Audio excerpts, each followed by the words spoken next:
Hello class, कैसे हैं आप सभी लोग। आज हम लोग करेंगे एनसीईआरटी की चैप्टर 3 का लास्ट एक्सरसाइज की क्वेश्चन नंबर 10 करेंगे, जो कि बहुत अच्छा क्वेश्चन है और इसमें बच्चों को दिक्कत आ सकती है। तो इस क्वेश्चन को अभी देखते हैं हम लोग। तो क्वेश्चन नंबर 10 को देखिए अगर गौर से, तो यहाँ पे बताया गया आपको कि एक रैशनल नंबर दी गई है, एक रैशनल नंबर दिया गया है जो कि टर्मिनेटिंग है। टर्मिनेटिंग का मतलब क्या होता है? स्टॉप, डेसिमल के बाद वो रुक जाएगा किसी पार्टिकुलर प्लेस के बाद जाने के बाद। अब इसमें एक चीज़ और इन्होंने कंडीशन लगा रखा है कि उनकी जो लास्ट प्लेस जो होगी, जो लास्ट प्लेस, लास्ट डिजिट जो होगी, वो नॉन जीरो होगी। डैट इज़ का उन्होंने बोल भी रखा है कि वो फोर्थ प्लेस होगी। वो प्लेस कौन सा होगा? चौथा प्लेस होगा, जहाँ पे आपकी जीरो नहीं हो सकती उस प्लेस पे। ठीक है, अब इस वाले चीज़ को आपको इस फॉर्म में दिखाना है। Py 10 के फोर्थ फॉर्म में लिख सकते हैं कि नहीं लिख सकते, जहाँ पे P आपका एक इंटीजर है। ओके, अब P जो है वो 10 से डिविजिबल भी नहीं है, आपको दिखाना है। आपको यहाँ पे दो चीज़ दिखानी है कि इसको इस फॉर्म में लिख सकते हैं कि नहीं लिख सकते। सेकेंड चीज़ कि क्या P जो है 10 से डिविजिबल है कि नहीं, ये दोनों चीज़ दिखानी है आपको। चलिए सॉल्व करते हैं क्वेश्चन को। तो मैं मान लेता हूँ कि लेट, इसका हम सॉल्यूशन करने जा रहे हैं यहाँ पे, और हम मान लेते हैं कि let X V equals to something point A B C D, जहाँ पे ए बी सी डी हमारा कोई डिजिट्स है, कोई अंक है यहाँ पे, मैंने मान लिया। अगर मैं बोलूँ कि multiply by 10⁴ on both side, जैसे मैं ये बात बोलूँगा तो यहाँ पे क्या होगा? 10⁴ multiply by X equals to कितना हो जाएगा?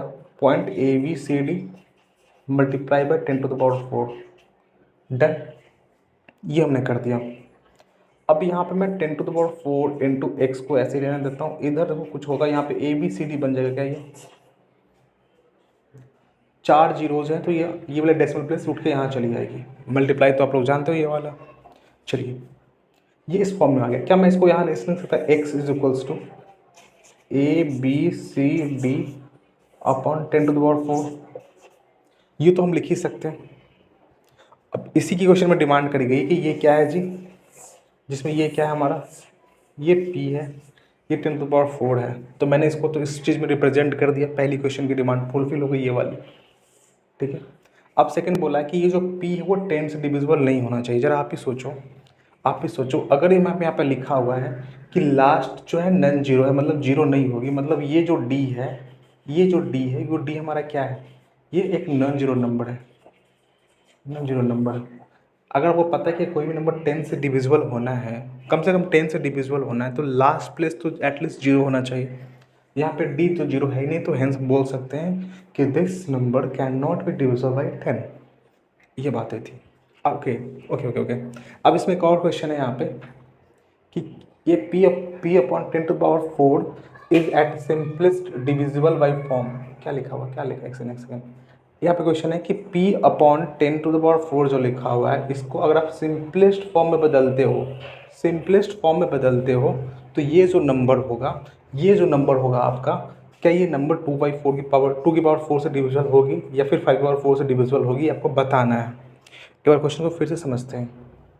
क्वेश्चन बोला है कि ये जो आपने निकाला P अपॉन 10⁴, अगर आपने इसको सिंपलेस्ट फॉर्म में बदल दिया, मतलब इसको काटा फाटा करके सिंपलेस्ट फॉर्म में ले आए आप, उसके बाद क्या ये नंबर इससे और इससे डिविजिबल होगा क्या?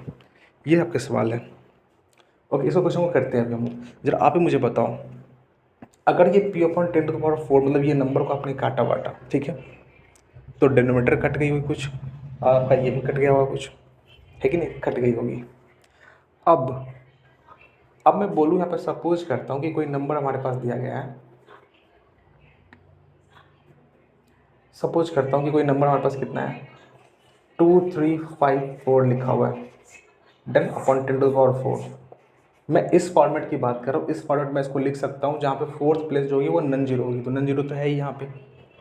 अगर मैं इसको सिंपलेस्ट फॉर्म में बदलता हूँ, अगर मैं इसको सिंपलेस्ट फॉर्म में बदलूँ यहाँ पे, तो आप बोलोगे कि सर यहाँ पे 4 है, तो ये 2 के टेबल से कटेगा, ये भी 2 के टेबल से कटेगा, है कि नहीं? अगर मैं बदलने जाऊँ तो ये 2 के टेबल से कटेगा, ये भी 2 के टेबल से कटेगा। एक बात हो गई। ओके, अगर क्वेश्चन कुछ ऐसा लिखा हुआ है कि 235555 अपॉन 10⁴, अगर मैं इसको काटने जाऊँगा तो ये दोनों, ये भी 5 को टेबल से कटेगी, ये भी 5 को टेबल से कटेगा। ओके, ये 2 एग्जाम्पल मैंने ली थी। अब मैं और एग्जाम्पल लेना चाहता हूँ यहाँ पे। अगर मैं इसी फॉर्मेट एक और एग्जांपल लेता हूँ, सपोज करता हूँ मैं 2 3 5 1 लिया हूँ अपॉन 10 टू द पावर 4, तो ये ना ही 2 से कटने वाले हैं, ना ही भाई साहब 5 से कटने वाले हैं। ये दोनों ही नंबर से नहीं कटने वाला, तो हम लोग बोल सकते हैं कि this will be divisible by इधर 2 टू पावर 4 और sorry this will be divisible by, this may be divisible by 2 to power 4 और 5 टू पावर 4, है कि नहीं। ये कभी कभी 2 की पावर 4 से भी डिविजिबल हो सकता है, कभी 5 की पावर 4 से डिविजिबल हो सकता है, या फिर कभी कभी इन दोनों से ही नहीं हो सकता। मैंने तीनों एग्जाम्पल आपको देखकर समझाया था। उम्मीद करता हूँ आपको ये बात समझ आ चुकी होगी। तो आज के लिए इतना ही। Thank you.